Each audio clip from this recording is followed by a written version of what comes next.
একটি কলিং কার্ডের আড়ালে সরকার হারিয়ে ফেলল কোটি কোটি টাকার রাজস্ব। সম্প্রতি রাজধানীর ফকিরাপুলের একটি নামী প্রিন্টিং প্রেসে র্যাব এবং বিটিআরসি যখন হানা দিল, তখন উদ্ধার হল ২০ কোটি টাকার অবৈধ কলিং কার্ড আর ভিওআইপি সরঞ্জাম। কিন্তু শকিং তথ্য হল, এই চক্রটি গত ৮ বছর ধরে আপনার চোখের সামনেই প্রবাসী কার্ড বা স্বপ্নতলের মতো ১০৭ ধরনের কার্ড ছাপিয়ে আসছিল। কিভাবে একটি সাধারণ প্রিন্টিং প্রেস আন্তর্জাতিক হুন্ডি আর অবৈধ পেমেন্ট রিচার্জের হেডকোয়ার্টার হয়ে উঠল?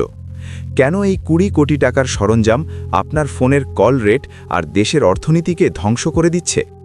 আজ আমরা দ্য রিভিল মাস্টারে উন্মোচন করব ফকিরাপুলের সেই ডিজিটাল ডাকাতদের গোপন সুড়ঙ্গ, এবং ভিডিওর শেষে আমরা উত্তর দেব কেন এই অবৈধ কলিং কার্ডগুলো ব্যবহার করা আপনার ব্যক্তিগত নিরাপত্তার জন্য এক বড় হুমকি।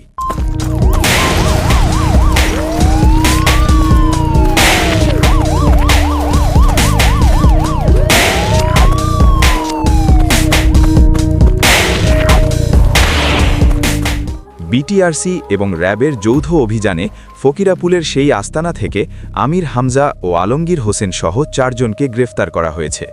তাদের কাছ থেকে উদ্ধার করা হয়েছে ১.৫ লাখেরও বেশি প্রিন্টেড কার্ড, যার মধ্যে ছিল পাকিস্তান ভয়েস, কাতার এক্সপ্রেস, এশিয়ান টেলিকম এবং এনএস এক্সপ্রেসের মতো নামি দামি সব ব্র্যান্ড।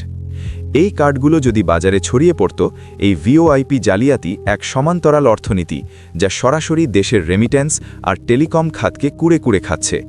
তারা কেবল কার্ড ছাপাতো না, বরং অবৈধ আন্তর্জাতিক রিচার্জ এবং হুন্ডি ব্যবসার মাধ্যমে বিদেশে টাকা পাচার করত। আমাদের গবেষণায় বেরিয়ে এসেছে, এই চক্রটি দীর্ঘ ৭ থেকে ৮ বছর ধরে প্রশাসনের চোখের আড়ালে তাদের কার্যক্রম চালিয়ে আসছিল। তারা মূলত গ্রেট রুট বা অবৈধ ভিওআইপি গেটওয়ে ব্যবহার করে আন্তর্জাতিক কলগুলোকে লোকাল কলে রূপান্তর করত। এই অপরাধীরা প্রযুক্তির আড়ালে এক বিশাল শ্যাডো ইকোনমি তৈরি করেছিল। উদ্ধার হওয়া সরঞ্জামের মূল্য প্রায় ২০ কোটি টাকা হলেও গত ৮ বছরে তারা কত হাজার কোটি টাকার রাজস্ব ফাঁকি দিয়েছে তার কোনো সঠিক হিসাব নেই। বিটিআরসি জানিয়েছে, গ্রেফতারকৃতদের মধ্যে একজন আবার শেরেবাংলা নগর থানার পলাতক আসামি, যা প্রমাণ করে এই চক্রের সাথে বড় ধরনের অপরাধী সিন্ডিকেটের যোগসূত্র রয়েছে। মানবিক ও অর্থনৈতিক দৃষ্টিকোণ থেকে দেখলে দেখা যায়, এই অবৈধ কলিং কার্ডগুলো মূলত আমাদের প্রবাসী ভাইদের সরলতাকে পুঁজি করে ব্যবসা করে।